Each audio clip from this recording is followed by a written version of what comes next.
again, everyone, and welcome back to Reddit Aliens. I'm John, and as always, thank you so much for being here. Good topic, let's do it. Police officers of Reddit, what's the scariest or creepiest thing that's ever happened to you while on the job? Please remember to like, share, and subscribe.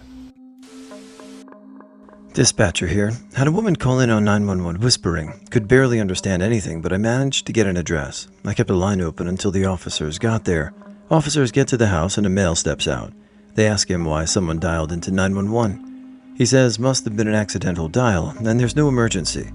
They obviously find this suspicious, so they hang around talking outside to the male, and one officer manages to spot a tiny hand stuck out of a small window waving around. They go inside the house and save a female who was beat, and charge the male with forcible confinement. Makes my hair stand up to this day. Ex-police officer here. This is the call that made me decide law enforcement wasn't for me. Conducted a no-knock search warrant on a drug house. First officer through the door secures the suspect closest to the door. Second officer secures the person second closest to the door, etc. I was the fourth officer in, and of course, my suspect ran. I chase him down a hallway. He runs in a room and slams the door. I burst in right after, jump on top of him, and get him secured. Before I cuffed him, he had his hand under the bed. I took him to the living room where the other suspects were being held. Go back in the room and look under the bed. Double-barrel sawed-off shotgun. My heart sank. I took a few photos for evidence and collected the gun. Opened the barrels and found it was loaded with 2 slugs. I'm not sure he would have shot me had he gotten a hold of it, but it was enough to keep me up for 2 nights. I resigned 3 weeks later. I responded to a call for a subject shooting a shotgun in his house. When I arrive, his mom runs out screaming, "He's in his room!" I have her wait by my car. Me and another officer enter. I'm point man. We make our way to his bedroom and I turn the corner. He's sitting in a chair with a shotgun and looks at me. He casually greets me. I had dealt with him before from a past arrest. I attempt to talk to him and try to keep him calm. About a minute after, he just says, "Doesn't matter. Thanks for trying though," and then shoots himself in the head. Did not survive. Still haunts me, but thanks to therapy and family, I've handled as well as I could, and I'm still a cop. My grandfather was a cop for 40 plus years. He recently told me a story about getting a call from a neighbor saying they hadn't seen their neighbor, let's call him Bill, for a few days. My grandfather and another cop, John, show up at Bill's house. They knock and knock, but no answer. They check the doors, and lo and behold, one is unlocked. As they enter the house, my grandfather starts calling out, "Mr. Bill, are you home? Is everything all right?" This goes on while they search his house. Finally, Officer John goes down the steps to the basement. My grandfather hears him say, "Oh, Mr. Bill, there you are. Is everything all right?" My grandfather goes down the steps to see Bill standing in his basement, in his suit, complete with his hat, and one thing that was very, very off. My grandfather goes, "John, I think Bill is dead." Dumbfounded, Officer John says, "He's standing right there. And you don't see the rope around his neck?" So apparently Bill had hung himself with clothing line rope, tied it to a beam in his basement, and kicked away the stool he was standing on. Over the however many days it had been, the rope had stretched so much that Bill looked like he was standing in the dark basement. Out of all the stories I've heard so far, that was the saddest, funniest, because of Officer John's confusion, and darkest story I've heard my grandfather tell. Responded to a single vehicle crash out in the country. Found the car. It had left the road, crashed through a fence, rolled at least 3 times, came to a rest right side up. The driver was mangled pretty bad, and actual paramedic says he's deceased. We secure the scene, wait for the coroner. Coroner gets there, declares him dead, starts his investigation and documentation. About 20 minutes into it, we're all near the coroner van discussing the situation. We're about 20 feet from the victim car. The driver, who hasn't been removed yet, sits up, looks around, and starts the car. We all jumped about 5 feet straight into the air. Driver survived. Loads of investigation into how 2 trained pros declared a live man dead. I had a dude OD on heroin while trying to get something from his bedside table. He collapsed into it and choked to death with his head in the top drawer because he couldn't move. The best he could do was kind of hug it. So in the morning, Mom comes in and sees him, drags him off and puts him on the floor before calling 000. He's left exactly as he died. We arrived, and he's on his back with all his limbs up like a dead bug, kind of like a crawling position, but on his back. His face and neck were red, but his throat had a white line where the drawer was resting to choke him. At a glance, it looked like his throat was sliced because of the color difference. It wasn't scary so much, it just looked bizarre, and it isn't what you expect at 7 a.m.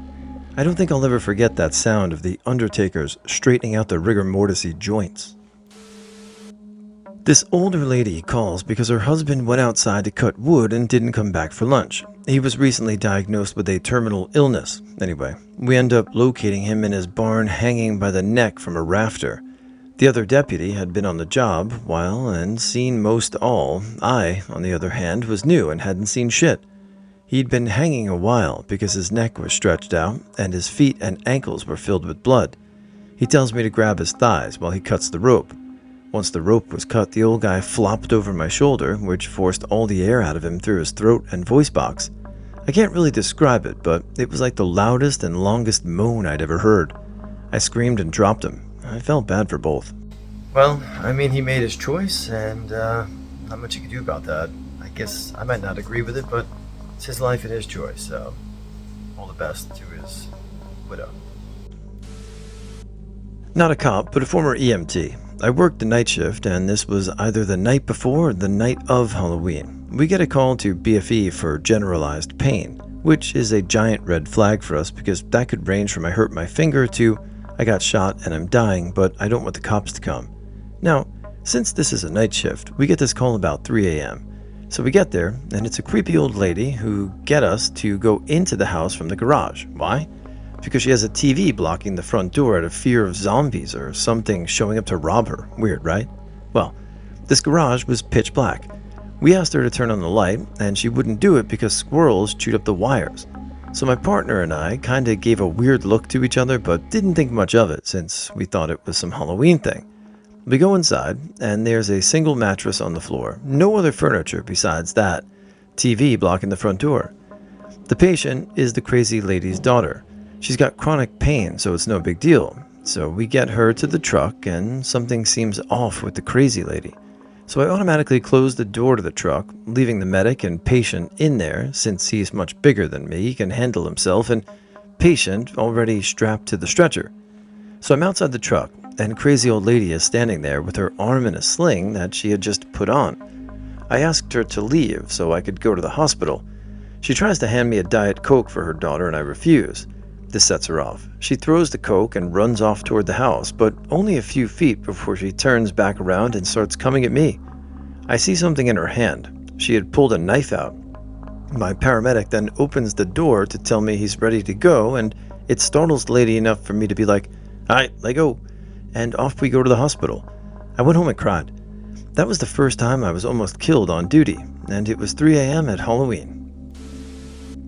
My uncle was a cop in LA. He was attending a road traffic accident where a car had been racing around a corner too quickly, got off the road, and gotten stuck between some cement blocks. The car was completely vertical, the driver facing down to the ground and the trunk facing the sky. The guy was relatively coherent, but he was trapped in the car because the front of the car was crunched and his legs were stuck. The car set on fire before they could get him out, and he was basically burned alive.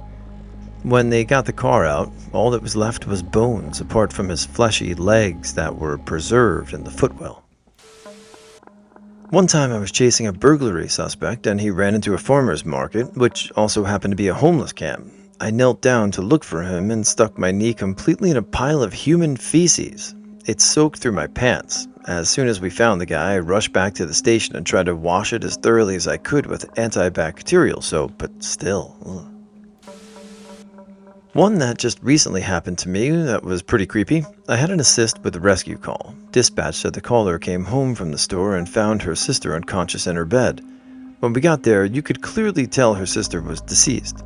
What was creepy is that since rescue came to the house first, they really didn't take a look around until we got there. There was obvious signs of a burglary to the home. Broken window in the back room with the broken glass on the inside of the home. It also looked like she may have been strangled. Rescue took her since she still showed signs of life, but they said it had to have happened within the last hour of them arriving. I felt so bad for her sister that found her. Husband story. He's a constable in the UK. It's week on duty after training, and his first back shift, so due home around 2 a.m., didn't come home that night, so cue me panicking. Eventually get a call at 10 a.m. from a very tired husband who's finishing his paperwork. He had gone to a domestic violence call at a block from flats. As they walk through the hall to the main door, they're walking by blood-stained walls where it was clear a person had been dragged against their will. Walked in to find the wife unconscious on the floor, her upper lip torn off, and the husband sitting quite calmly with a baseball bat next to him, blood everywhere. Back when I was working patrol, my partner and I got a welfare check for an elderly man whose out-of-state family couldn't get in contact with him. These are the worst calls because you know what is behind that door. The family gave us authorization to enter if there was no answer, and there wasn't. The front door was locked, but we were able to open the garage door and go in through that door.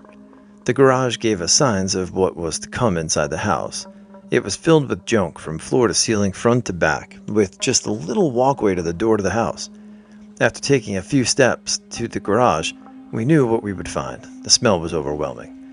So far, there is nothing creepy or scary about this, as this wasn't my first body I found or seen. After making our way through the trash pathways in the living room and kitchen, we made our way to the master bedroom. We found him sitting in a rocking chair in his bedroom. Because decomp had already set in, there were no muscles holding him together, so his upper body was leaning to the right at an almost perfect 90 degrees. His spine had snapped post-mortem, so it was really awkward bend. It was really creepy to see a body bent that way without having any type of trauma. He passed from natural causes. Had a call that a woman who lived alone with her dogs and had not been seen for some time, myself and a colleague forced entry to the property and were met by 3 dogs in an agitated state. Searched the place, and in the living room was a couch with an object sticking up from it. Despite it being daytime and visibility good, I couldn't work out what it was. It looked like an arm sticking vertically up. Walked around a couple times, then realized it was the spine of the partially eaten resident. Most of the midsection of the body was gone, with just a piece of skin joining the legs to the upper torso. The legs had been dragged over to the head, causing the spine to stick up out of the body. It was horrific, but we did our inquiries. The dogs were removed, as were the remains. There were no suspicious circumstances, so despite the horrific nature of it, it was treated as a sudden death. A cleaning crew was organized. We had just left when we realized that we had not found the pelvis. We didn't want the cleaning crew to find it, so went back and did another search. Still no trace of it. The dogs must have completely consumed the entire pelvis. I was military police at the time, just getting on shift, checking out my patrol car and making sure everything was good to go for the night.